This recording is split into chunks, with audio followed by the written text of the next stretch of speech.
ಒಬ್ಬ ಸುಂದರವಾದ ಯುವತಿ ಸ್ನಾನ ಮಾಡುತ್ತಾ ಇರುತ್ತಾಳೆ. ಮೊದಲನೆಯ ಹೆಂಡತಿ, ಮೊದಲನೆಯ ಗಂಡ ಸರಿಯಿಲ್ಲ.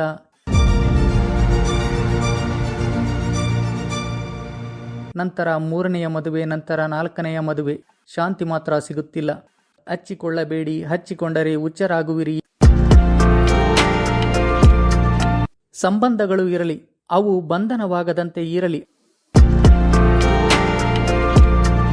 ಹಿಂದೆ ರಾಜರಿಗೆ ಬಹಳಷ್ಟು ಜನ ಹೆಂಡತಿಯರು ಇರುತ್ತಿದ್ದರು. ಇನ್ನೊಬ್ಬ ಸ್ನೇಹಿತ, ಇನ್ನೊಬ್ಬ ಗಂಡ ಅಥವಾ ಹೆಂಡತಿ, ಇನ್ನೊಬ್ಬ ಬಾಯ್ ಫ್ರೆಂಡ್ ಅಥವಾ ಗರ್ಲ್ ಫ್ರೆಂಡ್ ಜೊತೆ ನಾನು ಸುಖವಾಗಿದ್ದೇನೆ ಎಂದು ಎಷ್ಟೋ ಜನ ಹೊರಗೆ ತೋರಿಸಿಕೊಂಡು ಒಳಗೆ ದುಃಖ ಪಡುತ್ತಾ ಜೀವಿಸುತ್ತಿಲ್ಲವೇ?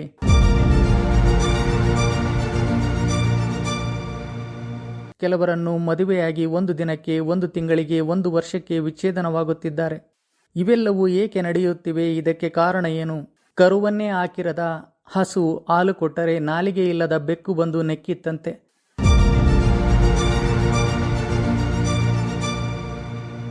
ಅಯ್ಯೋ, ನನಗೆ ಬ್ರೇಕಪ್ ಆಯಿತು, ಐ ಲವ್ ಯು ಅಂತ ಹೇಳಿಕೊಂಡು ಅವರ ಹಿಂದೆ ಸುತ್ತುತ್ತೀರಾ? ಆಗ ನೀವು ಮಾಡಬೇಕಾಗಿರುವುದು ಅದಲ್ಲ.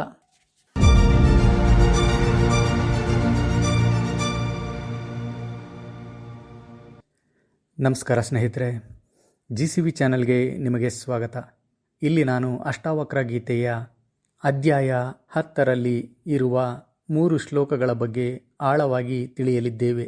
ಸಂಸಾರದ ಜಂಜಾಟದಲ್ಲಿ ಬೇಸತ್ತಿದ್ದರೆ, ಜೀವನ ನೋವು ಕಷ್ಟ ಅನ್ನಿಸುತ್ತಿದ್ದರೆ, ಸ್ವಲ್ಪ ತಾಳ್ಮೆಯಿಂದ ಇದನ್ನು ಆಲಿಸಿದರೆ, ಇದರಲ್ಲಿ ವಿವರಿಸುವ ಶ್ಲೋಕಗಳ ವಿವರಣೆಗಳು ನಿಮ್ಮ ಮನಸ್ಸಿಗೆ ಒಂದು ವಿಧವಾದ ನೆಮ್ಮದಿಯನ್ನು ಕೊಡಬಲ್ಲವು. ಅಷ್ಟೇ ಅಲ್ಲ, ನಿಮ್ಮ ಜೀವನದ ಭವಿಷ್ಯದ ಮೇಲೆ ನಿಮಗೆ ಇರುವ ಕೆಲವಾರು ಗೊಂದಲಗಳು ನಿಮ್ಮಿಂದ ಮಾಯವಾಗಿ ನಿಮ್ಮಲ್ಲಿ ಏನೋ ಒಂದು ವಿಧವಾದ ಶಾಂತಿ ಸಿಗುತ್ತದೆ. ನೀವು ಅಂತಹ ಶಾಂತಿಯನ್ನು ಅನುಭವಿಸಲು ಇಚ್ಛಿಸಿದರೆ ಸ್ವಲ್ಪ ತಾಳ್ಮೆ ತಂದುಕೊಂಡು ಈ ವಿಡಿಯೋ ಕೊನೆಯವರೆಗೂ ನೋಡಿ. ಆಧ್ಯಾತ್ಮ ಎಂದರೆ ಜನರಲ್ಲಿ ಒಂದು ನಂಬಿಕೆ ಇದೆ. ಆಧ್ಯಾತ್ಮದ ಅಭ್ಯಾಸ ಮಾಡುವವರು ಮದುವೆಯಾಗಬಾರದು, ಮಕ್ಕಳಿರಬಾರದು, ಸಂಸಾರವನ್ನು ಬಿಟ್ಟು ಹಿಮಾಲಯಕ್ಕೆ ಹೋಗಬೇಕು, ಹೀಗೆ ಹಲವಾರು ವಿಧದಲ್ಲಿ ಆಲೋಚಿಸುವರು. ಅದೆಲ್ಲ ಸುಳ್ಳು. ಭಾರತದ ಋಷಿಮುನಿಗಳ ಚರಿತ್ರೆಯನ್ನು ನೀವು ಗಮನಿಸಿದರೆ ಬಹುತೇಕ ಋಷಿಗಳಿಗೆ ಮದುವೆಯಾಗಿದೆ, ಮಕ್ಕಳಿದ್ದಾರೆ, ಮೊಮ್ಮಕ್ಕಳಿದ್ದಾರೆ. ಅವರು ಸಂಸಾರದಲ್ಲಿ ಇದ್ದೇ ಆಧ್ಯಾತ್ಮ ಸಾಧನೆಯನ್ನು ಮಾಡಿದ್ದಾರೆ. ಅಷ್ಟೇ ಅಲ್ಲ, ಎಷ್ಟೋ ಜನ ರಾಜರು ಸಹ ರಾಜನಾಗಿ ಕೆಲಸ ಮಾಡುತ್ತಲೇ ಇದ್ದರೂ ಆಧ್ಯಾತ್ಮದ ಅಭ್ಯಾಸದ ಮೂಲಕ ಅವರು ಸಹ ಶಾಂತಿಯನ್ನು ಕಂಡುಕೊಂಡರು. ಅಷ್ಟಾವಕ್ರ ಗೀತೆ ಅದನ್ನೇ ಹೇಳುತ್ತದೆ.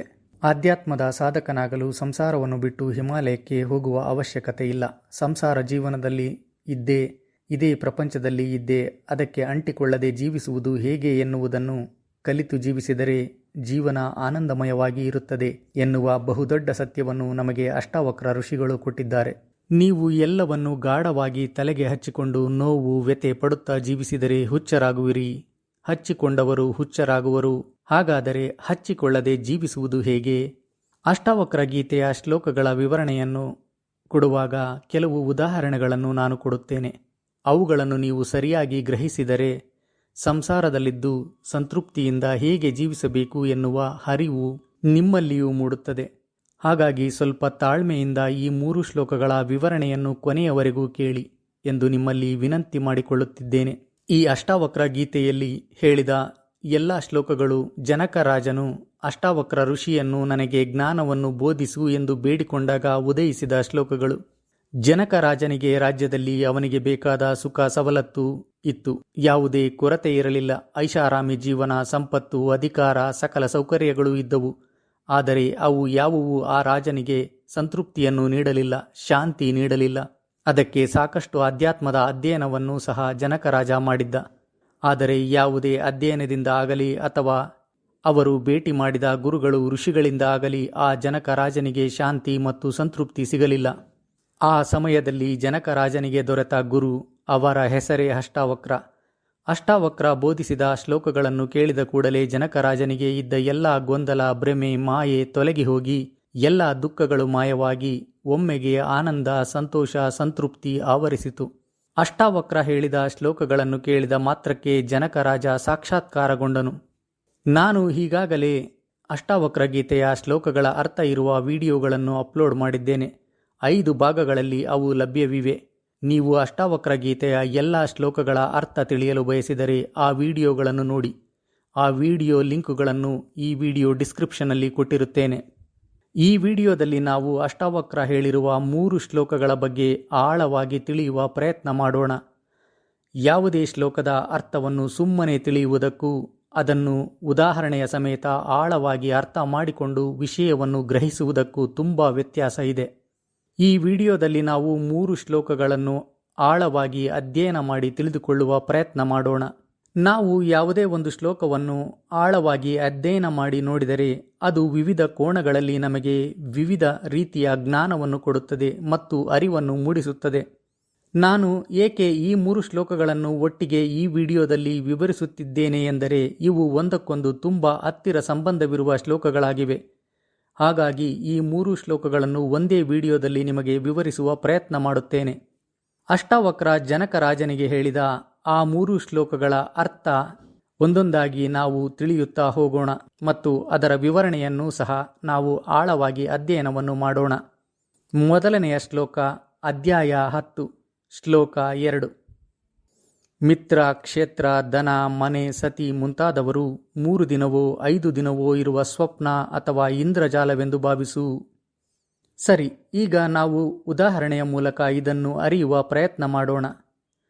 ಮಿತ್ರ, ಕ್ಷೇತ್ರ, ದನ, ಮನೆ, ಸತಿ ಮುಂತಾದವರನ್ನು 3 ದಿನವೋ 5 ದಿನವೋ ಇರುವ ಸ್ವಪ್ನ ಅಥವಾ ಇಂದ್ರಜಾಲವೆಂದು ಭಾವಿಸು ಎಂದು ಏಕೆ ಅಷ್ಟಾವಕ್ರ ಹೀಗೆ ಹೇಳಿದ್ದಾರೆ ಎಂದರೆ, ಉದಾಹರಣೆಗೆ ಒಬ್ಬ ಮಂತ್ರಿಯ ಪ್ರಮಾಣ ಸ್ವೀಕಾರವನ್ನು ನೀವು ಗಮನಿಸಿದರೆ ಅವರು ಜೀವನ ಪರ್ಯಂತ ನಾನು ಮಂತ್ರಿಯಾಗಿಯೇ ಇರುತ್ತೇನೆ ಎನ್ನುವ ರೀತಿ ಉತ್ಸುಕರಾಗಿರುತ್ತಾರೆ. ಅಧಿಕಾರ ಸ್ವೀಕಾರ ಮಾಡಿ 3 ತಿಂಗಳ ಹೊತ್ತಿಗೆ ಅವರಲ್ಲಿ ಭಯ ಕಾಡುತ್ತಾ ಇರುತ್ತದೆ. ಆ ಮಂತ್ರಿ ಸ್ಥಾನ ಇರುವುದೋ ಹೋಗುವುದೋ, ಅವರು ಪಡೆದ ಮಂತ್ರಿ ಪದವಿಯನ್ನು ಕಾಪಾಡಿಕೊಳ್ಳುವ ಟೆನ್ಷನ್ನಲ್ಲಿ ಅವರ ಅವಧಿ ಮುಗಿದು ಹೋಗುತ್ತದೆ. ಮತ್ತೆ ಚುನಾವಣೆ, ಮತ್ತೆ ಮಂತ್ರಿ ಆಗುವ ಆಸೆ.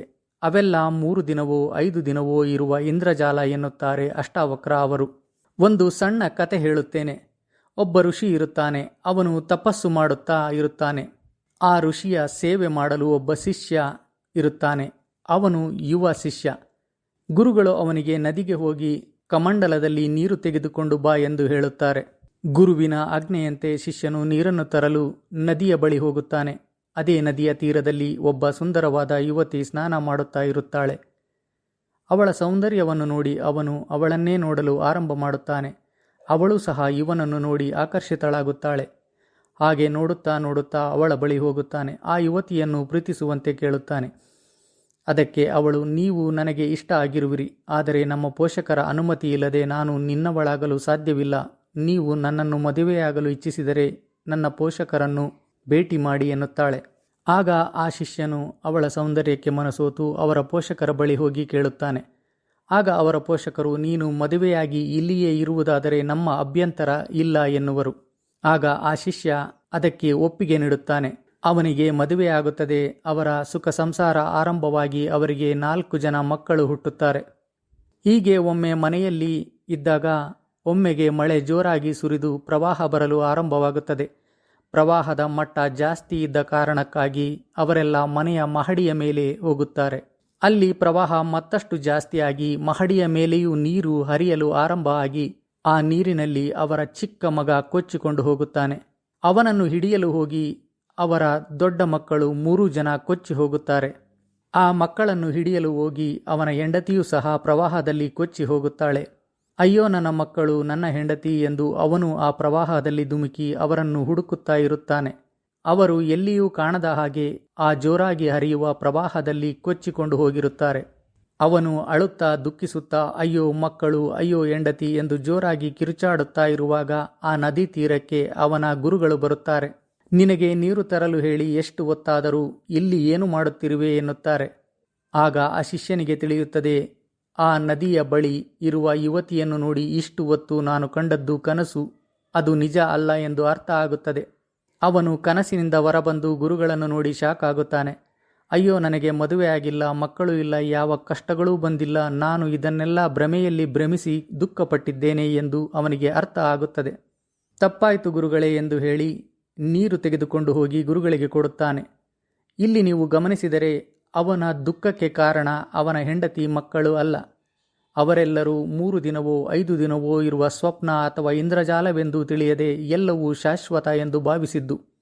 ಅವನ ಭ್ರಮೆಯಲ್ಲಿಯ ದುಃಖಕ್ಕೆ ಕಾರಣ ಸಂಸಾರವಲ್ಲ, ಆ ಸಂಸಾರ ಶಾಶ್ವತ ಎಂದು ಭಾವಿಸಿದ್ದು. ಹೆಂಡತಿ, ಮಕ್ಕಳು, ಸಂಬಂಧಿಕರು ಮತ್ತು ಸಂಸಾರದ ಬಗ್ಗೆ ಮುಂದಿನ ಶ್ಲೋಕದಲ್ಲಿ ಇನ್ನೂ ಒಳ್ಳೆಯ ಉದಾಹರಣೆ ನೀಡಲಿದ್ದೇನೆ. ಈಗ ನಾವು ಈ ಶ್ಲೋಕದಲ್ಲಿ ಇರುವ ಮಿತ್ರ, ಕ್ಷೇತ್ರ, ಧನದ ಬಗ್ಗೆ ತಿಳಿಯೋಣ. ಈಗ ಮಿತ್ರರ ಬಗ್ಗೆ ತಿಳಿಯೋಣ. ನಿಮ್ಮನ್ನು ನೀವೇ ಪ್ರಶ್ನೆ ಮಾಡಿಕೊಳ್ಳಿ. ನಿಮ್ಮ ಬಾಲ್ಯದಲ್ಲಿ ನಿಮಗೆ ಕೆಲವು ಸ್ನೇಹಿತರು ಇದ್ದರು. ಅವರೆಂದರೆ ನಿಮಗೆ ತುಂಬ ಇಷ್ಟ ಮತ್ತು ಪ್ರಾಣ. ಆದರೆ ಈಗ ನೀವು ಅದೇ ಹಳೆಯ ಸ್ನೇಹಿತರನ್ನು ಮನದಲ್ಲಿ ನೆನೆಸಿಕೊಂಡರೆ ಅಂತಹ ಅಭಿಮಾನ, ಪ್ರೀತಿ ಈಗ ನಿಮ್ಮಲ್ಲಿ ಇಲ್ಲ. ಹಾಗಾಗಿ ಎಲ್ಲ ಮಿತ್ರ, ಸ್ನೇಹಿತರು ಸಹ 3 ದಿನವೋ 5 ದಿನವೋ ಇರುವ ಸ್ವಪ್ನ ಅಥವಾ ಇಂದ್ರಜಾಲವೆಂದು ಭಾವಿಸಿ ಎಂದು ಅಷ್ಟಾವಕ್ರ ಅವರು ಹೇಳುತ್ತಿದ್ದಾರೆ. ಈಗ ಕ್ಷೇತ್ರದ ಬಗ್ಗೆ ತಿಳಿಯೋಣ. ಕ್ಷೇತ್ರವೆಂದರೆ ಸ್ಥಳ. ನೀವು ಶಾಲೆಯಲ್ಲಿ, ಕಾಲೇಜಿನಲ್ಲಿ ಓದುವಾಗ ಅಥವಾ ನಿಮ್ಮ ಅಜ್ಜಿಯ ಮನೆಗೆ ಹೋದಾಗ ಆ ಸ್ಥಳ ಅಥವಾ ವಾತಾವರಣ ನಿಮಗೆ ತುಂಬ ಇಷ್ಟ ಆಗುತ್ತಿತ್ತು. ಬೆಳೆಯುತ್ತಾ ಬೆಳೆಯುತ್ತಾ ನಿಮ್ಮ ನೆಚ್ಚಿನ ಸ್ಥಳಗಳು ಬದಲಾದವು. ಈಗ ನೀವು ಹಿಂದೆ ನಿಮಗೆ ಇಷ್ಟ ಆಗಿದ್ದ ಸ್ಥಳಕ್ಕೆ ಹೋಗಿ ಅದು ಖಾಲಿ ಖಾಲಿ ಅನ್ನಿಸುತ್ತದೆ. ಆಗ ಇದ್ದ ಜೀವಂತಿಕೆ ಈಗ ನಿಮಗೆ ಅಲ್ಲಿ ಕಾಣೋಲ್ಲ. ಹಾಗೆಂದ ಮಾತ್ರಕ್ಕೆ ಅಲ್ಲಿ ಜೀವಂತಿಕೆ ಇಲ್ಲ ಎಂದು ಅರ್ಥವಲ್ಲ.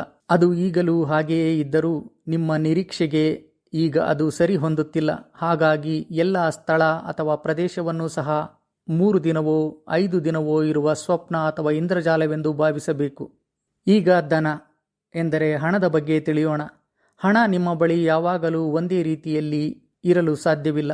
ಕೆಲವೊಮ್ಮೆ ನಿಮ್ಮಲ್ಲಿ ಅಧಿಕ ಹಣ ಬಂದು ನೀವು ಶ್ರೀಮಂತರಾಗಿದ್ದೀರಿ ಎನ್ನುವ ಭಾವನೆ ನಿಮ್ಮಲ್ಲಿ ಮೂಡಿದರೆ, ಕೆಲವು ಸಲ ನಿಮ್ಮ ಬಳಿ ಹಣವೇ ಇಲ್ಲ, ಬಡತನ ಎನ್ನುವ ಭಾವನೆ ಕಾಡುತ್ತದೆ. ಹಣ ಇಲ್ಲ ಎಂದರೆ ಸಂಪೂರ್ಣ ಇಲ್ಲ ಎನ್ನುವುದು ಇದರ ಅರ್ಥವಲ್ಲ. ನಿಮ್ಮಲ್ಲಿ ಆ ಹಣ ಇಲ್ಲ ಎನ್ನುವ ಮಾನಸಿಕ ಕೊರತೆ ಕಾಣಿಸಿಕೊಂಡಿದೆ ಎಂದರೆ ಹಣ ಬದಲಾಗುತ್ತಿದೆ. ಹಾಗಾಗಿ ಹಣವನ್ನು ಸಹ 3 ದಿನವೋ 5 ದಿನವೋ ಇರುವ ಸ್ವಪ್ನ ಅಥವಾ ಇಂದ್ರಜಾಲವೆಂದು ಭಾವಿಸು ಎಂದು ಅಷ್ಟಾವಕ್ರ ಅವರು ಹೇಳುತ್ತಿದ್ದಾರೆ. ನೀವು ಸಮಾಜದ ಸ್ಥಿತಿಗತಿಗಳನ್ನು ಗಮನಿಸಿದರೆ, ಯಾರು ರಾಜಕೀಯದಲ್ಲಿ ದೋಸ್ತಿ ಎಂದು ಹಿಂದೆ ಯಾರು ಹೇಳಿದ್ದರೋ ಅವರೇ ಈಗ ಶತ್ರುಗಳಾಗಿದ್ದಾರೆ. ಯಾರು ಹಣ ಇದೆ ಎಂದು ಹಿಂದೆ ಮೆರೆಯುತ್ತಿದ್ದರೋ ಈಗ ಅವರು ದೇಶ ಬಿಟ್ಟು ಓಡಿ ಹೋಗಿದ್ದಾರೆ, ಜೈಲು ಸೇರಿದ್ದಾರೆ. ಅವು ಯಾವುವು ಶಾಶ್ವತ ಅಲ್ಲ.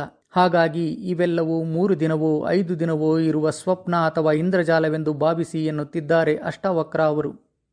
ಇನ್ನು ಕೆಲವರು ಮೊದಲನೆಯ ಹೆಂಡತಿ, ಮೊದಲನೆಯ ಗಂಡ ಸರಿಯಿಲ್ಲ ಎಂದು ಇನ್ನೊಂದು ಮದುವೆಯಾಗಿ 2ನೇಯವರನ್ನು ಚೆನ್ನಾಗಿದ್ದಾರೆ ಎನ್ನುವರು. ನಂತರ 3ನೆಯ ಮದುವೆ, ನಂತರ 4ನೆಯ ಮದುವೆ. ಹೀಗೆ ವ್ಯಕ್ತಿಗಳು, ಸಂಬಂಧಗಳು ಬದಲಾಗುತ್ತಿವೆ, ಶಾಂತಿ ಮಾತ್ರ ಸಿಗುತ್ತಿಲ್ಲ. ಇವರಿಗೆ ಸಂಬಂಧಗಳೆಲ್ಲವೂ 3 ದಿನವೋ ಅಥವಾ 5 ದಿನವೋ ಇರುವ ಇಂದ್ರಜಾಲ ಎನ್ನುವ ಕಾರಣದ ಅರ್ಥ. ಆದರೆ ಹೀಗೆ ಕೊಂಬೆಯಿಂದ ಕೊಂಬೆಗೆ ಎಗರುವ ಪರಿಸ್ಥಿತಿ ಮತ್ತು ಅದರಿಂದ ಬರುವ ದುಃಖ, ಸಂಕಟ, ನೋವನ್ನು ಅನುಭವಿಸುವ ಸ್ಥಿತಿ ಬರುವುದೇ ಇಲ್ಲ. 10 ವರ್ಷದ ಕೆಳಗೆ ಯಾವುದೋ ಒಂದು ವಸ್ತು ನಿಮಗೆ ಪ್ರಾಣಕ್ಕಿಂತ ಹೆಚ್ಚು ಎಂದು ನೀವು ಭಾವಿಸಿ ಅದನ್ನು ಜೋಪಾನ ಮಾಡಿದ್ದೀರಿ. ಈಗ ಆ ವಸ್ತು ಕೊನೆಯ ಪಕ್ಷ ನಿಮ್ಮ ಮನೆಯಲ್ಲಿ ಎಲ್ಲಿದೆ ಎಂದು ನೋಡುವಷ್ಟು ಅದರ ಮೇಲೆ ನಿಮಗೆ ಆಸಕ್ತಿ ಇಲ್ಲದಾಗಿದೆ. ಕಾಲ ಮುಂದುವರೆದಂತೆ ಈಗ ನೀವು ಯಾವುದು ಬಹುಮುಖ್ಯ ಎಂದು ಭಾವಿಸುವಿರೋ ಅದು ತನ್ನ ಪ್ರಾಮುಖ್ಯತೆಯನ್ನು ಕಳೆದುಕೊಳ್ಳುತ್ತದೆ. ಮತ್ತೆ ಹೊಸ ಪ್ರಾಮುಖ್ಯತೆಗಳು ಬರುತ್ತಾ ಹೋಗುತ್ತವೆ. ಈಗಾಗಲೇ ನೀವು ಇವೆಲ್ಲವೂ 3 ದಿನವೋ 5 ದಿನವೋ ಇರುವ ಇಂದ್ರಜಾಲ ಎಂದು ಭಾವಿಸಿ ಅವುಗಳ ಜೊತೆ ನೀವು ಇದ್ದು ಅವುಗಳನ್ನು ಅತಿಯಾಗಿ ಹಚ್ಚಿಕೊಳ್ಳದೆ ಇದ್ದರೆ ಅವು ಯಾವ ಕ್ಷಣದಲ್ಲಿ ನಿಮ್ಮಿಂದ ದೂರವಾದರೂ ನೀವು ಎಂದಿನಂತೆ ಹಾಯಾಗಿ ಜೀವಿಸಬಹುದು. ಹಾಗಾಗಿ ಹಚ್ಚಿಕೊಳ್ಳಬೇಡಿ, ಹಚ್ಚಿಕೊಂಡರೆ ಹುಚ್ಚರಾಗುವಿರಿ ಎನ್ನುವ ಮಾತನ್ನು ನಮಗೆ ಅಷ್ಟಾವಕ್ರ ಈ ಶ್ಲೋಕದಿಂದ ಅರ್ಥ ಮಾಡಿಸಿದ್ದಾರೆ. ಜೀವನ ಎನ್ನುವ ಪ್ರಯಾಣದಲ್ಲಿ ನೀವು ಒಂದು ಬಸ್ಸನ್ನು ಹತ್ತಿ ಪ್ರಯಾಣ ಮಾಡುತ್ತಿರುವಾಗ ಸಾಕಷ್ಟು ಜನ ಪ್ರಯಾಣಿಕರು ಅದನ್ನು ಹತ್ತಿ ಅವರವರ ಸ್ಟಾಪ್ ಬಂದಾಗ ಇಳಿಯುತ್ತಾರೆ. ಅದರಲ್ಲಿ ಕೆಲವರು ಸ್ನೇಹಿತರು, ಸಂಬಂಧಿಕರು ನಿಮ್ಮ ಜೊತೆ ಹೆಚ್ಚು ಹೊತ್ತು ಪ್ರಯಾಣ ಮಾಡುತ್ತಾರೆ. ಆದರೆ ನೀವು ಪ್ರಯಾಣ ಮುಗಿಸಿದ ದಿನವೇ ಅವರೆಲ್ಲರೂ ಪ್ರಯಾಣ ಮುಗಿಸುವುದಿಲ್ಲ. ಅವರದು ನಿಮ್ಮಂತೆಯೇ ಒಂದು ಪ್ರಯಾಣವಾಗಿರುತ್ತದೆ. ಅವರ ಸ್ಟಾಪ್ ಬಂದಾಗ ಅವರು ಬಸ್ ಇಳಿಯುತ್ತಾರೆ, ನಿಮ್ಮ ಸ್ಟಾಪ್ ಬಂದಾಗ ನೀವು ಬಸ್ ಇಳಿಯುತ್ತೀರಿ. ಹಾಗಾಗಿ ಮಿತ್ರ, ಕ್ಷೇತ್ರ, ಧನ, ಮನೆ, ಸತಿ ಮುಂತಾದವರನ್ನು 3 ದಿನವೋ 5 ದಿನವೋ ಇರುವ ಸ್ವಪ್ನ ಎಂದು ಅಥವಾ ಇಂದ್ರಜಾಲವೆಂದು ಭಾವಿಸು ಎಂದು ಅಷ್ಟಾವಕ್ರ ಹೇಳುತ್ತಿದ್ದಾರೆ. ಈಗ ನಾವು 2ನೆಯ ಶ್ಲೋಕ, ಅಧ್ಯಾಯ 10ರಲ್ಲಿ ಇರುವ ಶ್ಲೋಕ 6 ನೋಡೋಣ. ನೀನು ಜನ್ಮ ಜನ್ಮದಲ್ಲಿಯೂ ರಾಜ್ಯ, ಸುತರು, ಸತಿಯರು, ದೇಹ ಮತ್ತು ಸುಖಕ್ಕೆ ಆಸಕ್ತನಾಗಿದ್ದರೂ ಅವನ್ನೆಲ್ಲ ಕಳೆದುಕೊಂಡಿರುವೆ. ಇದರ ಬಗ್ಗೆ ಆಳವಾಗಿ ತಿಳಿಯುವ ಪ್ರಯತ್ನ ಮಾಡೋಣ. ಹಿಂದೆ ರಾಜರಿಗೆ ಬಹಳಷ್ಟು ಜನ ಹೆಂಡತಿಯರು ಇರುತ್ತಿದ್ದರು. ಈಗ ಕಾನೂನಾತ್ಮಕವಾಗಿ ಇಲ್ಲದಿದ್ದರೂ ಕೆಲವರಿಗೆ ಒಂದಕ್ಕಿಂತ ಹೆಚ್ಚು ಜನ ಗಂಡ ಹೆಂಡತಿ ಬಾಯ್ ಫ್ರೆಂಡ್ ಗರ್ಲ್ ಫ್ರೆಂಡ್ ಇರುವ ಜನರೂ ಇದ್ದಾರೆ. ಅವರೆಲ್ಲರೂ ಈ ಸುಖದ ಜೀವನ ಹೀಗೆ ಶಾಶ್ವತ ಇರುತ್ತದೆ ಎನ್ನುವ ಭ್ರಮೆಯಲ್ಲಿ ಇದ್ದಾರೆ. ಆದರೆ ಅವರ ದುಃಖಗಳು ಕೊನೆಗೊಂಡಿಲ್ಲ. ಆದರೆ ಇನ್ನೊಬ್ಬ ವ್ಯಕ್ತಿ, ಇನ್ನೊಬ್ಬ ಸ್ನೇಹಿತ, ಇನ್ನೊಬ್ಬ ಗಂಡ ಅಥವಾ ಹೆಂಡತಿ, ಇನ್ನೊಬ್ಬ ಬಾಯ್ ಫ್ರೆಂಡ್ ಅಥವಾ ಗರ್ಲ್ ಫ್ರೆಂಡ್ ಜೊತೆ ನಾನು ಸುಖವಾಗಿದ್ದೇನೆ ಎಂದು ಎಷ್ಟೋ ಜನ ಹೊರಗೆ ತೋರಿಸಿಕೊಂಡು ಒಳಗೆ ದುಃಖ ಪಡುತ್ತಾ ಜೀವಿಸುತ್ತಿಲ್ಲವೇ? ಒಬ್ಬ ವ್ಯಕ್ತಿ, ಒಂದು ವಸ್ತು, ಒಂದು ಮನೆ, ಒಂದು ವಾಹನ ನಿಜವಾಗಿಯೂ ಸುಖ ಸಂತೋಷ ಕೊಡುವುದಾದರೆ ಅವರು ಅವನ್ನು ಬಿಟ್ಟು ಮತ್ತೆ ಇನ್ನೊಂದಕ್ಕೆ ಹೇಗೆ ಹೋಗುತ್ತಾರೆ? ಹೋದ ಹೊಸದರಲ್ಲಿ ಅವೆಲ್ಲವೂ ಚೆನ್ನಾಗಿವೆ, ನಾವು ಶಾಂತಿ ಆನಂದವಾಗಿದ್ದೇವೆ ಎಂದು ಎಲ್ಲ ಕಡೆ ಹೇಳಿಕೊಳ್ಳುತ್ತಾರೆ. ನಂತರ ಮತ್ತೆ ಅವರ ದುಃಖ ನೋವು ಆರಂಭವಾಗುತ್ತದೆ. ಅದನ್ನು ಅವರು ಹೊರಗೆ ಹೇಳಿಕೊಳ್ಳಲು ಆಗುತ್ತಿಲ್ಲ, ಹಾಗಂತ ಒಳಗೆ ನುಗ್ಗಿಕೊಳ್ಳಲು ಆಗುತ್ತಿಲ್ಲ. ಅಂತಹ ಜೀವನವನ್ನು ಮಾಡುವವರು ನಮ್ಮೊಳಗೆ ಎಷ್ಟು ಜನರಿಲ್ಲ ನೀವೇ ಹೇಳಿ. ಈ ಎಲ್ಲದಕ್ಕೂ ಕಾರಣ ಅಹಂಕಾರ, ಪ್ರದರ್ಶನ, ತೋರಿಕೆ, ಜಂಬ, ಗರ್ವ. ಅವೇನೂ ಇಲ್ಲದೆ ಹಾಯಾಗಿ ಇರುವುದರಲ್ಲಿ ತೃಪ್ತಿಯಿಂದ ಇರುವ ವ್ಯಕ್ತಿಗೆ ಯಾವುದಿದ್ದರೂ ಯಾವುದಿಲ್ಲದಿದ್ದರೂ ಅವನ ಶಾಂತಿಗೆ ಭಂಗವಾಗಲು ಸಾಧ್ಯವೇ? ಜಗತ್ತಿನಲ್ಲಿ ಇರುವ ಎಷ್ಟೋ ಕೋರ್ಟುಗಳಲ್ಲಿ ಅಣ್ಣ ತಮ್ಮಂದಿರು, ಅಕ್ಕ ತಂಗಿಯರು ಹೋರಾಟ ಮಾಡುವುದನ್ನು ನಾವು ನೋಡುತ್ತಿಲ್ಲವೇ? ಜಗತ್ತಿನಲ್ಲಿ ಲಕ್ಷಾಂತರ ಜನ ವಿವಾಹ ವಿಚ್ಛೇದನ ಮಾಡಿಕೊಳ್ಳುವುದು ಕಾಣುತ್ತಿಲ್ಲವೇ? ಎಷ್ಟೋ ಜನರು ಕೆಲವರನ್ನು ಮದುವೆಯಾಗಿ 1 ದಿನಕ್ಕೆ, 1 ತಿಂಗಳಿಗೆ, 1 ವರ್ಷಕ್ಕೆ ವಿಚ್ಛೇದನವಾಗುತ್ತಿದ್ದಾರೆ. ಇವೆಲ್ಲವೂ ಏಕೆ ನಡೆಯುತ್ತಿವೆ? ಇದಕ್ಕೆ ಕಾರಣ ಏನು? ಪ್ರತಿ ವ್ಯಕ್ತಿಯಲ್ಲಿ ಇರುವ ನಿರೀಕ್ಷೆ. ಆ ನಿರೀಕ್ಷೆಗೆ ಇನ್ನೊಬ್ಬರು ಸಹಕರಿಸದೇ ಇದ್ದಾಗ ಅದನ್ನು ಮತ್ತೊಬ್ಬರಲ್ಲಿ ಹುಡುಕಲು ಹೋಗುತ್ತಾರೆ. ಅಲ್ಲಿಯೂ ಸಿಗದೇ ಇದ್ದಾಗ ಮತ್ತೊಬ್ಬರಲ್ಲಿ, ಹೀಗೆ ಹುಡುಕಾಟದಲ್ಲಿ ಇದ್ದಾರೆ. ಜೀವನ ಆಳವಾಗಿ ಅರ್ಥ ಆದರೆ ಈ ನಿರೀಕ್ಷೆಗಳು ಮಾಯವಾಗುತ್ತವೆ. ಕರುವನ್ನೇ ಹಾಕಿರದ ಹಸು ಹಾಲು ಕೊಟ್ಟರೆ ನಾಲಿಗೆ ಇಲ್ಲದ ಬೆಕ್ಕು ಬಂದು ನೆಕ್ಕಿತ್ತಂತೆ. ಅರ್ಥ ಆಗುತ್ತಿಲ್ಲವೇ? ಕೆಲವು ಅರ್ಥ ಆಗುತ್ತವೆ, ಕೆಲವು ಅರ್ಥ ಆಗುವುದಿಲ್ಲ. ಆದರೂ ತೊಂದರೆ ಇಲ್ಲ. ಅಯ್ಯೋ, ನನಗೆ ಬ್ರೇಕಪ್ ಆಯಿತು, ನನಗೆ ಆ ಹುಡುಗ ಅಥವಾ ಹುಡುಗಿ ಮೋಸ ಮಾಡಿ ನನ್ನನ್ನು ಬಿಟ್ಟು ಹೊರಟು ಹೋದರು ಎಂದು ಅಳುತ್ತಾ ಏನು ಮಾಡಬೇಕು ಎಂದು ಆಲೋಚಿಸುತ್ತಾ ಅವರಿಗೆ ಪದೇ ಪದೇ ಮೆಸೇಜ್ ಮಾಡುತ್ತೀರಾ? ಹಿಂಬಾಲಿಸುತ್ತೀರಾ? ನೀವು ಅವರಿಗಾಗಿ ನಿಮಗೆ ಇರುವ ಆತ್ಮಗೌರವವನ್ನು ಬಿಟ್ಟು ಕೊಡುತ್ತೀರಾ? ನಿಮ್ಮ ಹಳೆಯ ಪ್ರೇಮಿ ಕಂಡ ಪ್ರದೇಶದಲ್ಲೆಲ್ಲ ಹೋಗಿ ಅವರಿಗೆ ಕಾಲಿಗೆ ಬೀಳುತ್ತೀರಾ? ಐ ಲವ್ ಯು ಅಂತ ಹೇಳಿಕೊಂಡು ಅವರ ಹಿಂದೆ ಸುತ್ತುತ್ತೀರಾ? ಆಗ ನೀವು ಮಾಡಬೇಕಾಗಿರುವುದು ಅದಲ್ಲ. ನಿಮ್ಮ ಪ್ರೇಮಿ ಹೋದರೆ ಪೀಡೆ ತೊಲಗಿತು ಎಂದು ದೇವಸ್ಥಾನಕ್ಕೆ ಹೋಗಿ ಕಾಣಿಕೆ ಸಲ್ಲಿಸಿ ದೇವರಿಗೆ ಕೈ ಮುಗಿದು ಬರಬೇಕು. ಸದ್ಯ ನನ್ನಿಂದ ಒಂದು ದರಿದ್ರವನ್ನು ಕಳೆದಿದ್ದೀಯಾ, ಥ್ಯಾಂಕ್ ಯು ಎಂದು ಹೇಳಬೇಕು. ನಿಜವಾಗಿ ನೀವು ಆಲೋಚಿಸಿ ನೋಡಿದರೆ ಆ ವ್ಯಕ್ತಿ ಇದ್ದಾಗ ನೀವೇನಾದರೂ ಸಂತೋಷವಾಗಿ ಇದ್ದೀರಾ? ಆಗಲೂ ನಿಮ್ಮಲ್ಲಿ ಭಯ, ಆತಂಕ, ನೋವು, ದುಃಖ ಎಲ್ಲವೂ ಇದ್ದವು. ಈಗಲೂ ಅವು ಇವೆ. ಆಗ ನೀವು ನಿಮ್ಮ ಪ್ರೇಮಿಯನ್ನು ಪ್ರೀತಿಸು ಎಂದು ಬೇಡಿಕೊಳ್ಳುತ್ತಿದ್ದೀರಿ. ಭಿಕ್ಷುಕರ ರೀತಿ ಅವರ ಹಿಂದೆ ಹೋಗುತ್ತಿದ್ದೀರಿ. ಆಗಲೂ ನಿಮ್ಮಲ್ಲಿ ದುಃಖ, ಬೇಸರ ಇತ್ತು, ಈಗಲೂ ಇದೆ. ನಿಮ್ಮಿಂದ ನೀವು ಪ್ರೀತಿಸುವ ಆ ವ್ಯಕ್ತಿ ದೂರವಾಗಿದ್ದಾರೆ ಎಂದರೆ ದೇವರು ನಿಮಗೆ ಕರುಣೆ ತೋರಿಸಿದ್ದಾನೆ ಎಂದು ಅರ್ಥ. ಅವು ಯಾವುವು ಶಾಶ್ವತ ಅಲ್ಲ ಎನ್ನುವ ಜೀವನದ ಪಾಠವನ್ನು ದೇವರು ನಿಮಗೆ ಕಲಿಸಬೇಕು ಎಂದು ನಿರ್ಧಾರ ಮಾಡಿಕೊಂಡಿರುತ್ತಾನೆ. ಅದರ ಸಲುವಾಗಿ ಈ ಪರೀಕ್ಷೆ ನಡೆದಿದೆ ಎಂದು ನಿಮ್ಮಲ್ಲಿ ನೀವು ಆತ್ಮವಿಶ್ವಾಸವನ್ನು ಮೂಡಿಸಿಕೊಳ್ಳಿ. ಈಗ ನೀವು ಎಷ್ಟು ಸ್ವತಂತ್ರರಾಗಿದ್ದೀರಾ? ನೀವು ಪ್ರೀತಿಸುವ ಆ ವ್ಯಕ್ತಿ ಈಗ ಎಲ್ಲಿದ್ದಾರೆ, ಯಾರ ಜೊತೆ ಮಾತನಾಡುತ್ತಿದ್ದಾರೆ, ಅವರು ಏನು ಮಾಡುತ್ತಾರೆ ಎನ್ನುವಂತಹ 100 ಚಿಂತೆ, ಗೊಂದಲಗಳು ನಿಮ್ಮ ತಲೆಯಲ್ಲಿ ಈಗ ಇಲ್ಲ. ಸ್ವಲ್ಪ ನೆಮ್ಮದಿ ಇದೆ ಅಲ್ಲವೇ? ಅದನ್ನೆಲ್ಲ ಮರೆತು ಈಗ ಹಾಯಾಗಿ ನೀವು ಸ್ವತಂತ್ರ ಹಕ್ಕಿಯಾಗಿ ಆಗಿದ್ದೀರಿ. ನಿಮ್ಮನ್ನು ನೀವೇ ಶ್ರೇಷ್ಠ ಎಂದು ಯಾವಾಗಲೂ ಭಾವಿಸಿ. ಯಾರಿಗೆ ಎಷ್ಟು ಗೌರವ ಕೊಡಬೇಕು ಅಷ್ಟೇ ಕೊಡಬೇಕು. ಅತಿಯಾಗಿ ಅವಶ್ಯಕತೆಗೆ ಮೀರಿ ಗೌರವವನ್ನು ಕೊಟ್ಟರೆ ಕತ್ತೆಯೂ ಸಹ ಹುಲಿಯ ರೀತಿ ಭಾವಿಸಲು ಆರಂಭ ಮಾಡುತ್ತದೆ. ನೀವು ಅವರ ಹಿಂದೆ ಬಿದ್ದು ನೀವು ಅವರ ಗುಲಾಮರಾಗುತ್ತೀರಿ.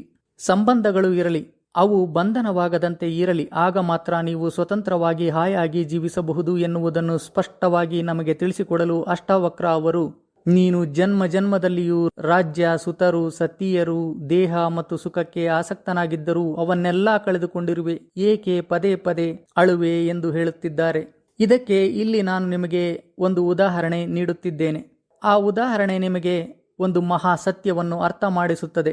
ನೀವು ಸಿನಿಮಾ ನೋಡಲು ಹೋದಾಗ ಆ ಸಿನಿಮಾದಲ್ಲಿ ಒಬ್ಬ ಹೀರೋ ಅಥವಾ ಹೀರೋಯಿನ್ ಇಷ್ಟ ಆಗುತ್ತಾರೆ. ಅಲ್ಲಿ ಕೆಲವು ಕೆಟ್ಟ ವಿಲನ್ಗಳು ಸಹ ಇರುತ್ತಾರೆ. ಆ ವಿಲನ್ಗಳನ್ನು ಹೀರೋ ಸಾಯಿಸಬೇಕು, ಅವರನ್ನು ನಾಶ ಮಾಡಬೇಕು ಎಂದು ನೀವು ಇಚ್ಛೆ ಪಡುತ್ತೀರಿ. ಅದೇ ರೀತಿ ಆ ಸಿನಿಮಾದಲ್ಲಿ ಇರುವ ನಾಯಕ ಮತ್ತು ನಾಯಕಿಯ ಎಲ್ಲ ಕಷ್ಟಗಳು ತೀರಿ ಹೋಗಿ ಅವರ ಜೀವನ ಶಾಂತಿಯಲ್ಲಿ ಮುಂದುವರಿಯಬೇಕು ಎಂದು ನೀವು ಬಯಸುತ್ತೀರಿ. ಅದು ಸಿನಿಮಾ ಕೊನೆಯ ಹಂತಕ್ಕೆ ಬರುವ ವೇಳೆಗೆ ಶತ್ರುಗಳು ಸಾಯುತ್ತಾರೆ. ನಿಮ್ಮ ನೆಚ್ಚಿನ ಹೀರೋ ಮತ್ತು ಹೀರೋಯಿನ್ ಜೀವನ ಸರಿ ಹೋಗುತ್ತದೆ. ಸಿನಿಮಾ ಥಿಯೇಟರ್ನಿಂದ ಹೊರಬಂದ ಕೂಡಲೇ ಆ ಸಿನಿಮಾದಲ್ಲಿ ಇರುವ ಹೀರೋಗಳು, ವಿಲನ್ಗಳು ಎಲ್ಲರೂ ಮಾಯವಾಗಿ ನಿಮ್ಮ ಜೀವನದಲ್ಲಿ ಈಗ ಇರುವ ಹೀರೋ ಮತ್ತು ವಿಲನ್ಗಳು ನಿಮಗೆ ನೆನಪಾಗುತ್ತಾರೆ.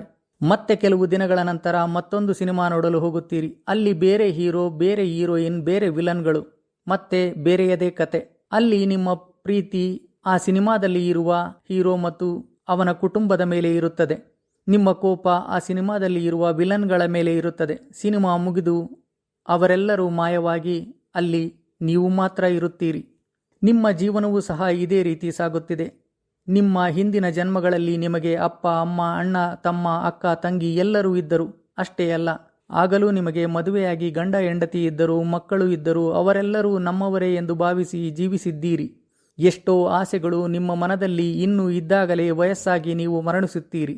ಸತ್ತು ಈಗ ಮತ್ತೆ ಹೊಸ ಜನ್ಮ ಪಡೆದು ಮತ್ತೆ ಇಲ್ಲಿ ಹೊಸ ಸಂಬಂಧಗಳು, ಪೋಷಕರು, ಗಂಡ ಹೆಂಡತಿ, ಮಕ್ಕಳು ಇವರೆಲ್ಲ ನಿಜ ಮತ್ತು ಶಾಶ್ವತ ಎನ್ನುವ ಭ್ರಮೆಯಲ್ಲಿ ಇರುವಾಗಲೇ ಯಮರಾಯ ಬಂದು ಈ ಸಿನಿಮಾ ಮುಗಿಯಿತು, ಹೊಸ ಸಿನಿಮಾ ಮಾಡಿಸುತ್ತೇನೆ ಬಾ ಎಂದು ಕರೆದುಕೊಂಡು ಹೋಗುತ್ತಾನೆ.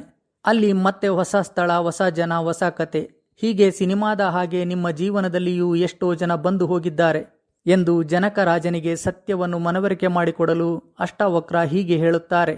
ನೀನು ಜನ್ಮ ಜನ್ಮದಲ್ಲಿಯೂ ರಾಜ್ಯ, ಸುತರು, ಸತಿಯರು, ದೇಹ ಮತ್ತು ಸುಖಕ್ಕೆ ಆಸಕ್ತನಾಗಿದ್ದರೂ ಅವುಗಳನ್ನೆಲ್ಲ ಕಳೆದುಕೊಂಡಿರುವೆ ಎಂದು. ಎಂದರೆ ಈಗ ಯಾರನ್ನು ಹಚ್ಚಿಕೊಂಡಿರುವೆಯೋ ಅವರೆಲ್ಲರೂ ಹೊರಟು ಹೋಗಿ ಮತ್ತೆ ಹೊಸಬರು ಬರುವರು. ಜನ್ಮ ಜನ್ಮದಲ್ಲಿಯೂ ಇದು ನಡೆಯುತ್ತಲೇ ಇದೆ. ಈಗಲಾದರೂ ಆತ್ಮಜ್ಞಾನಕ್ಕೆ ಏಕೆ ಪ್ರಯತ್ನ ಮಾಡಬಾರದು ಎನ್ನುವುದು ಈ ಶ್ಲೋಕದ ಉದ್ದೇಶ. ಈಗ ನೀವು ನನ್ನ ಮಿತ್ರ, ನನ್ನ ಜಮೀನು, ಸೈಟು, ಆಸ್ತಿ, ನನ್ನ ಹಣ, ನನ್ನ ಮನೆ, ನನ್ನ ಗಂಡ, ನನ್ನ ಹೆಂಡತಿ ಎಂದು ಯಾವುದನ್ನು ನೀವು ಭಾವಿಸಿರುವಿರೋ ಅವು ಯಾವುವೂ ಶಾಶ್ವತವಲ್ಲ. ನೀವು ಮತ್ತೆ ಮುಂದಿನ ಜನ್ಮದಲ್ಲಿ ಹುಟ್ಟಿದಾಗ ಇದೇ ರೀತಿ ಹೊಸ ಮಿತ್ರ, ಕ್ಷೇತ್ರ, ದನ, ಗಂಡ, ಹೆಂಡತಿ ಹೀಗೆ ಸಿಗುತ್ತಾ ಇರುತ್ತಾರೆ. ಅವು ಶಾಶ್ವತ ಎನ್ನುವ ಭ್ರಮೆಯಲ್ಲಿ ಕೊರಗಬೇಡಿ ಎನ್ನುವುದು ಈ ಶ್ಲೋಕದ ಉದ್ದೇಶ. ಅದನ್ನೇ ಆದಿಶಂಕರಾಚಾರ್ಯರು ಹೀಗೆ ಹೇಳುತ್ತಾರೆ. ಪುನರಪಿ ಜನನಂ ಪುನರಪಿ ಮರಣಂ ಪುನರಪಿ ಜನನಿ ಜಠರೇ ಶಯನಂ. ಎಂದರೆ ಮತ್ತೆ ಮತ್ತೆ ಹುಟ್ಟುವುದು, ಮತ್ತೆ ಮತ್ತೆ ಸಾಯುವುದು, ಮತ್ತೆ ಮತ್ತೆ ತಾಯಿಯ ಗರ್ಭದಲ್ಲಿ ಮಲಗುವುದು, ಮತ್ತೆ ಗರ್ಭವಾಸ ಮಾಡುವುದು. ಈ ಸಂಸಾರದ ಚಕ್ರದಿಂದ ಮುಕ್ತಿ ಕೊಡು ಮುರಾರಿ, ನನ್ನನ್ನು ಕಾಪಾಡು ಮುಕುಂದ ಎಂದು ಏಕೆ ನೀವು ಬೇಡಿಕೊಳ್ಳಬಾರದು ಎಂದು ನಮಗೆ ಆದಿಶಂಕರಾಚಾರ್ಯರು ಭಜಗೋವಿಂದಂ ಪದ್ಯದಲ್ಲಿ ಹೇಳಿದ್ದಾರೆ. ಹಾಗಾಗಿ ಮಿತ್ರರೇ, ನಿಮ್ಮ ಈ ಜೀವನದ ಸಿನಿಮಾದಲ್ಲಿ ಯಾರು ಹೀರೋಗಳು ಇದ್ದರೋ, ವಿಲನ್ಗಳು ಇದ್ದರೋ ಅದೆಲ್ಲ ನಿಜ ಎನ್ನುವ ಭ್ರಮೆ ಬೇಡ. ಮುಂದಿನ ಜನ್ಮದಲ್ಲಿ ಮತ್ತೆ ಹೊಸ ಕತೆ, ಹೊಸ ಜನ, ಹೊಸ ಜಂಜಾಟಗಳು ಇದ್ದೇ ಇರುತ್ತವೆ. ಅದಕ್ಕೆ ಅಷ್ಟಾವಕ್ರರು ಮತ್ತೊಂದು ಶ್ಲೋಕದಲ್ಲಿ ಹೀಗೆ ಹೇಳಿದ್ದಾರೆ. ಮುಕ್ತನು ನೋಡುತ್ತಾ, ಕೇಳುತ್ತಾ, ಮುಟ್ಟುತ್ತಾ, ಮುಸಿ ನೋಡುತ್ತಾ, ತಿನ್ನುತ್ತಾ, ತೆಗೆದುಕೊಳ್ಳುತ್ತಾ, ಮಾತನಾಡುತ್ತಾ, ನಡೆಯುತ್ತಾ ಇದ್ದರೂ ಅವನು ಎಲ್ಲ ಪ್ರಯತ್ನ ಮತ್ತು ಅಪ್ರಯತ್ನಗಳಿಂದ ಪಾರಾಗಿ ನಿಜವಾಗಿಯೂ ಮುಕ್ತನಾಗಿರುತ್ತಾನೆ. ಮುಕ್ತ ಎಂದರೆ ಸಂಸಾರ ಸುಖವನ್ನು ಬಿಟ್ಟು ಹಿಮಾಲಯಕ್ಕೆ ಹೋದವನಲ್ಲ. ಸಂಸಾರದಲ್ಲಿ ಇದ್ದರೂ ಎಲ್ಲವನ್ನೂ ಅನುಭವಿಸುತ್ತಾ ಇದ್ದರೂ ಅದನ್ನು ಅತಿಯಾಗಿ ಹಚ್ಚಿಕೊಂಡು ಹುಚ್ಚರಾಗದೆ ಇರಿ. ಇನ್ನೊಂದು ರೀತಿಯಲ್ಲಿ ಇದನ್ನು ಅರ್ಥ ಮಾಡಿಕೊಂಡರೆ, ನಿಮ್ಮ ಮುಂದೆ ಒಂದು ಸುಂದರ ಸಿಹಿನೀರಿನ ನದಿ ಹರಿಯುತ್ತಿದೆ. ಆ ನದಿಯ ಸೌಂದರ್ಯವನ್ನು ನಿಮ್ಮ ಕಣ್ಣಿನಿಂದ ಆಸ್ವಾದಿಸಿ. ಆ ನೀರಿನ ರುಚಿಯನ್ನು ಸವಿಯಿರಿ. ಆ ನದಿಯ ನೀರು ಕುಡಿದು ನಿಮ್ಮ ದಣಿವನ್ನು ತೀರಿಸಿಕೊಳ್ಳಿ. ಆದರೆ ನದಿಯನ್ನೇ ನಿಮ್ಮ ಜೊತೆ ತೆಗೆದುಕೊಂಡು ಹೋಗುವ ಸಾಹಸಕ್ಕೆ ಕೈ ಹಾಕಬೇಡಿ. ಅದೇ ನಿಮ್ಮ ದುಃಖಕ್ಕೆ ಕಾರಣ ಎನ್ನುತ್ತಿದ್ದಾರೆ ಅಷ್ಟಾವಕ್ರ ಅವರು. ಅದಕ್ಕೆ ಅವರು, ನೀನು ಜನ್ಮ ಜನ್ಮದಲ್ಲಿಯೂ ರಾಜ್ಯ, ಸುತರು, ಸತಿಯರು, ದೇಹ ಮತ್ತು ಸುಖಕ್ಕೆ ಆಸಕ್ತನಾಗಿದ್ದರೂ ಅವುಗಳನ್ನೆಲ್ಲ ಕಳೆದುಕೊಂಡಿರುವೆ. ಅದನ್ನು ಅತಿಯಾಗಿ ತಲೆಗೆ ಹಚ್ಚಿಕೊಂಡು ಕೊರಗದೆ, ವಿಪರೀತವಾದ ನಿರೀಕ್ಷೆ ಇಟ್ಟುಕೊಳ್ಳದೆ ಹಾಯಾಗಿ ಇದ್ದುದರಲ್ಲಿ ಸಂತೃಪ್ತಿ ಹೊಂದಿ ಮುಂದೆ ಸಾಗು ಎನ್ನುತ್ತಿದೆ ಈ ಶ್ಲೋಕ. ಈಗ ನಾವು 3ನೆಯ ಶ್ಲೋಕವನ್ನು ಅಧ್ಯಯನ ಮಾಡೋಣ. ಅಧ್ಯಾಯ 10, ಶ್ಲೋಕ 8. ನೀನು ಎಷ್ಟು ಜನ್ಮಗಳಿಂದ ದೇಹ ಮತ್ತು ಮನಸ್ಸುಗಳಿಂದ ಕಷ್ಟಪಟ್ಟು ದುಃಖಕರವಾದ ಕರ್ಮಗಳನ್ನು ಮಾಡಿಲ್ಲ. ಆದ ಕಾರಣ ಇಂದಿಗಾದರೂ ನಿಲ್ಲಿಸು. ಇದನ್ನು ನಾವು ಆಳವಾಗಿ ಅರಿಯುವ ಪ್ರಯತ್ನ ಮಾಡೋಣ. ನಿಮ್ಮ ಮನಸ್ಸು ಎಷ್ಟು ಕೆಟ್ಟದಾಗಿ ನಿಮಗೆ ನೋವು, ದುಃಖ ಕೊಡುತ್ತದೆ ಎಂದರೆ ನಿಮ್ಮ ಜೀವನದ 90% ಹೆಚ್ಚಿನ ದುಃಖ ನಿಮಗೆ ಆಗಿರುವುದು ನಿಮ್ಮ ಮನಸ್ಸಿನಿಂದ ಮತ್ತು ಅದು ನಿಮಗೆ ಕೊಡುವ ಆಲೋಚನೆಗಳಿಂದ. ಉದಾಹರಣೆಗೆ, ಒಂದು ವಾರವನ್ನು ನೋಡಿ. ಸೋಮವಾರ ನಿಮ್ಮಲ್ಲಿ ಒಳ್ಳೆಯ ಉತ್ಸಾಹ, ಶಕ್ತಿ ಇರುತ್ತದೆ. ಆ ದಿನ ಆನಂದವಾಗಿ ಇರುತ್ತದೆ. ಮಂಗಳವಾರ ಕೂಡಲೇ ನಿಮಗೆ ಯಾವುದೋ ಒಂದು ಭಯ, ಅಭದ್ರತೆ ಕಾಡುತ್ತದೆ. ಬುಧವಾರ ಕೂಡಲೇ ನಿಮ್ಮಲ್ಲಿ ಶಾಂತಿ ಮೂಡುತ್ತದೆ. ಆದರೆ ಗುರುವಾರ ಮತ್ತೆ ದುಃಖ, ಯಾವುದೋ ಹಿಂದಿನ ಘಟನೆಯ ನೆನಪು ಮತ್ತು ಶೋಕ. ಮತ್ತೆ ಶುಕ್ರವಾರ ವಿಪರೀತವಾದ ಕೋಪ ಮತ್ತು ದ್ವೇಷ, ಯಾವುದೋ ಹಿಂದಿನ ಸನ್ನಿವೇಶ ಅಥವಾ ವ್ಯಕ್ತಿಯ ಮೇಲೆ ನಿಮಗೆ ಕೋಪ ಬರಲು ಆರಂಭವಾಗುತ್ತದೆ. ಶನಿವಾರ ಏನೋ ತಿಳಿಯದ ಗೊಂದಲ, ಭಾನುವಾರ ಅವಸರ ಮತ್ತು ಆಯಾಸ. ಹೀಗೆ ನಿಮ್ಮ ಮನೆಯಲ್ಲಿಯೇ ಇದ್ದರೂ ವಾರದ 7 ದಿನಗಳಲ್ಲಿಯೂ ನಿಮಗೆ ಶಾಂತಿ ಮತ್ತು ನೆಮ್ಮದಿಯಿಂದ ಇರಲು ಆಗೋಲ್ಲ. ಅಲ್ಲಿ ಯಾರೂ ಹೊಸ ವ್ಯಕ್ತಿಗಳು ನಿಮ್ಮ ಜೀವನದಲ್ಲಿ ಬಂದಿಲ್ಲ. ನಿಮ್ಮ ದುಃಖ ಮತ್ತು ನೋವುಗಳಿಗೆ ಕಾರಣ ನಿಮ್ಮ ಮನಸ್ಸು ಮತ್ತು ಅದು ಕೊಟ್ಟ ವಿಧ ವಿಧವಾದ ಯೋಚನೆಗಳು. ಹಾಗಾಗಿ ಅಷ್ಟವಕ್ರ ಹೇಳುತ್ತಾರೆ, ನೀನು ಎಷ್ಟು ಜನ್ಮಗಳಿಂದ ದೇಹ ಮತ್ತು ಮನಸ್ಸುಗಳಿಂದ ಕಷ್ಟಪಟ್ಟು ದುಃಖಕರವಾದ ಕರ್ಮಗಳನ್ನು ಮಾಡಿಲ್ಲ.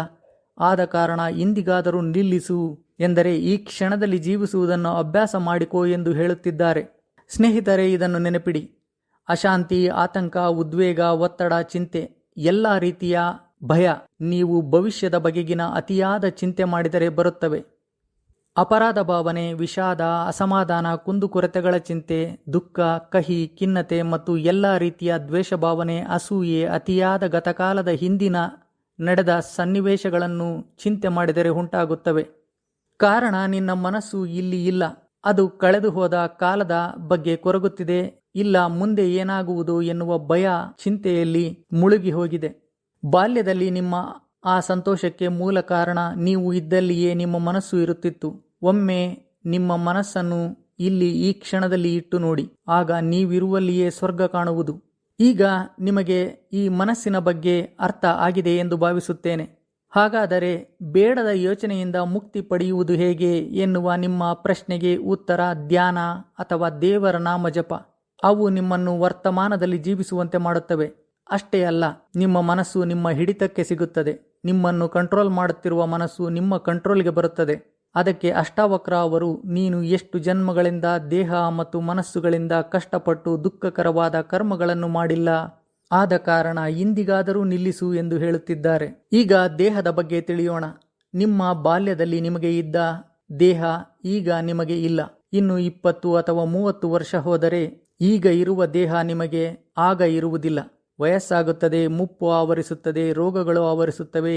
ನಂತರ ಕೆಲವು ವರ್ಷಗಳಲ್ಲಿ ಮಣ್ಣಲ್ಲಿ ಮಣ್ಣಾಗಿ ಹೋಗುವ ಈ ದೇಹದ ಮೇಲೆ ಏಕೆ ಆ ವ್ಯಾಮೋಹ ಎನ್ನುತ್ತಿದ್ದಾರೆ ಅಷ್ಟಾವಕ್ರ ಅವರು. ನೀವು ಎಷ್ಟೇ ಪೌಡರ್, ಕ್ರೀಮ್ಗಳನ್ನು ಹಚ್ಚಿದರೂ ನಿಮಗೆ ಮುದಿತನ ಆವರಿಸಿಯೇ ತೀರುತ್ತದೆ.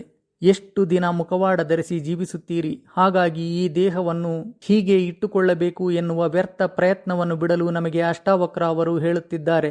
ಇಲ್ಲದೆ ಹೋದರೆ ಆ ನಿರೀಕ್ಷೆಗಳೇ ನಿಮ್ಮ ನೋವಿಗೆ ಕಾರಣ ಆಗುತ್ತವೆ. ನೀನು ಎಷ್ಟು ಜನ್ಮಗಳಿಂದ ದೇಹ ಮತ್ತು ಮನಸ್ಸುಗಳಿಂದ ಕಷ್ಟಪಟ್ಟು ದುಃಖಕರವಾದ ಕರ್ಮಗಳನ್ನು ಮಾಡಿಲ್ಲ. ಆದ ಕಾರಣ ಇಂದಿಗಾದರೂ ನಿಲ್ಲಿಸು. ಈ ದೇಹದ ವ್ಯಾಮೋಹಕ್ಕೂ ಜನ್ಮಗಳಿಂದ ನೀನು ದುಃಖ ಪಡುತ್ತಿರುವೆ ಎನ್ನುವುದನ್ನು ಇಲ್ಲಿ ನಮಗೆ ಅಷ್ಟಾವಕ್ರ ಅವರು ಮನವರಿಕೆ ಮಾಡಿಕೊಡುತ್ತಿದ್ದಾರೆ. ಅಷ್ಟೇ ಅಲ್ಲ, ಎಷ್ಟೋ ಜನ ಹೊಸ ಬಾಯ್ ಫ್ರೆಂಡ್, ಹೊಸ ಗರ್ಲ್ ಫ್ರೆಂಡ್ ಎಂದು ದೈಹಿಕ ಸೌಂದರ್ಯ ನೋಡಿ ಹೋಗುತ್ತಾರೆ.